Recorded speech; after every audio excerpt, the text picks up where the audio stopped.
It's still Mansell leading. Then Blomqvist and Watson absolutely together. Tony Pond is in fourth position. And that means to say that Mansell and Blomqvist are tying on aggregate with 29 points for overall victory in the rally sprint. John Watson, there he goes in third position, just ahead of Tony Pond. We're on lap 3 now.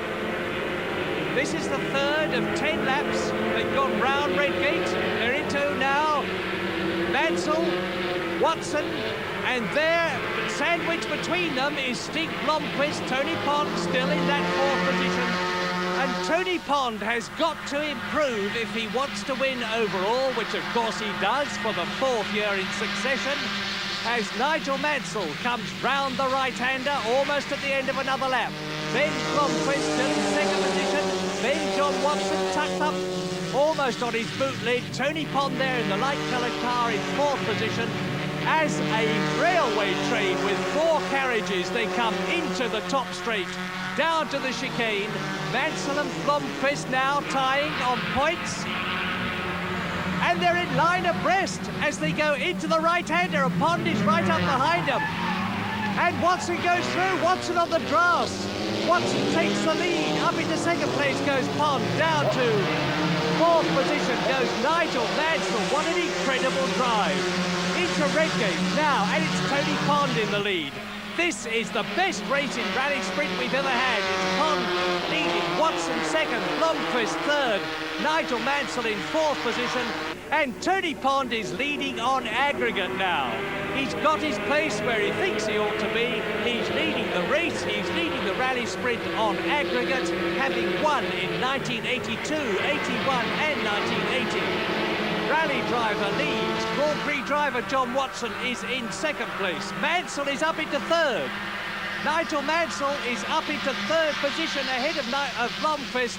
Then it's Danny Sullivan, Jim McRae, Pentti Aurikkala, and Derek Warwick is still 8th and last. Into the top straight again. Down to the chicane. This is the end of the 4th lap out of 10. And the first 2 are making a bit of a breakaway. It's Tony Pond, John Watson behind him. Tony Pond has won this race for the last 2 years, and Watson's through. As I say that, John Watson goes through and takes the lead at the end of the 4th lap.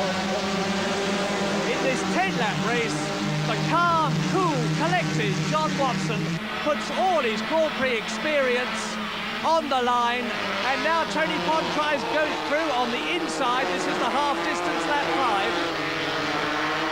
And it's Watson, Pond and Mansell's right up with them. Nigel Mansell is now in second place. He's got ahead of Tony Pond.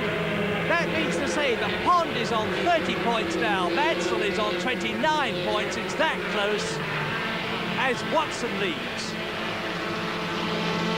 Look how they are pressing these 110 horsepower MG Maestros.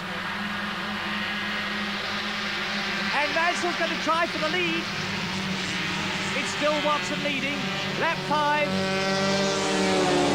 And Stig Blomqvist has made that dent even bigger, or rather someone else has. Someone else has sideswiped Stig Blomqvist down to the chicane. Now, John Watson's there. He's in the lead. And there's Mansell coming out of his slipstream. Mansell's going to go through on the inside. Nigel Mansell takes the lead. At the end of lap 5, it's Mansell, Watson. Tony Pond in third position. Right up close behind Tony Pond, it's Danny Sullivan. Sullivan is coming up now. Danny Sullivan, the Grand Prix driver, is right up with Tony Pond, and there they go. Mansell, Watson, Sullivan and Pond absolutely together. We are now on lap 8 in this 10-lap race. This and laps 9 and 10 to go. Mansell and Watson, and they've got a bit of a gap. Now they've pulled away. Behind them are Sullivan and Pond. Look how close they are. Jim McRae has moved up into 5th position. And so Tony Pond is in trouble in terms of winning the rally sprint on aggregate, because Nigel Mansell now is the man. And Pond, oh, look at that. Pond's door has obviously been hit. It's flapping open on right-handers as Mansell and Watson come down to the end of the lap with Nigel Mansell leading and Watson challenging. Watson will be on the inside when they come to the left-hander, but he's going to take Mansell. He's going to take Mansell on the outside, and he's done it. John Watson moved into the lead on lap 9, which is the last lap but one. Now, this makes things tremendously exciting, because with John Watson leading, with Nigel Mansell second, with Tony Pond third, ahead of Danny Sullivan and Jim McRae in 5th place, Nigel Mansell has somehow got to get ahead of John Watson. If he does, he will have scored the same number of points as Tony Pond, that is to say 29, assuming Pond stays in 3rd position. And if he does that, Nigel Mansell will win on aggregate, because if there is a tie, it is the highest placed man in the race that gets the decision. So it's now all eyes on Watson and Mansell. They're on lap 9. Behind them, Tony Pond, Danny Sullivan, Jim McRae. Down the long straight, underneath the bridge, down towards the chicane. And Mansell goes to try and take John Watson.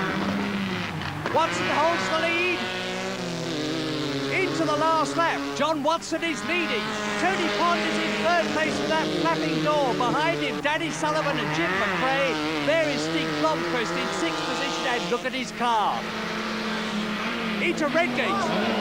And Mansell's through. Nigel Mansell has taken the lead, or has he? Look at Watson. He's back again in the lead. But Mansell's got the momentum and he's got the line. They're absolutely together. They're rubbing doors. But Mansell's on the inside on the left-hander. Can he get across the front of John Watson? And the answer is yes. Nigel Mansell, if he stays where he is now, and he's in the last half of the last lap of this Austin Rover Rally Sprint, will win overall by getting the tiebreaker decision over Tony Pond, who is in 3rd place. Now it's into the straight. And there they go from Coppice, round the long right-hander, and Nigel Mansell sees the straight ahead of him, but he mustn't let John Watson get past him. Is John going to do it? He's certainly trying. This is the last 2 corners. Mansell leads, Watson second. There's Pond in 3rd position, and it's going to be a win for Mansell. No doubt about it, but John Watson comes right up at the very last second, and Nigel Mansell wins. John Watson